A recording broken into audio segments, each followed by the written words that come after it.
Welcome to the Slop Temple. We pray this video helps. You start by confirming why Drive shows can't scan this file for viruses. Files over 100 MB bypass scanner. Once you've signed into the correct Google account and opened Drive in Chrome, download a local copy to preserve the original.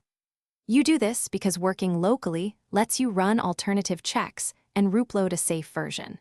Make sure to note the original file name and location so you can replace it cleanly after scanning. This avoids duplicate clutter.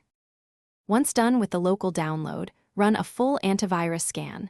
This verifies safety even if Drive couldn't. If the file is large, compress it into A, zip, or 7Z archive or split into smaller parts. Drive will attempt to scan archives under size limits. You then upload the compressed file back to Drive.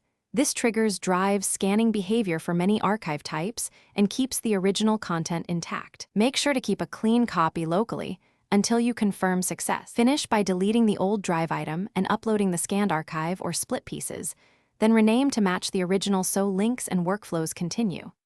If Drive still shows a warning, create a restricted share link or use a different browser or incognito to rule out cache or extension interference. If problems persist, clear browser cache and test from another device. This isolates local issues versus Drive policy behavior. One key tip: keep your local clean scan result as proof until. Thanks for watching. Consider subscribing if we helped you.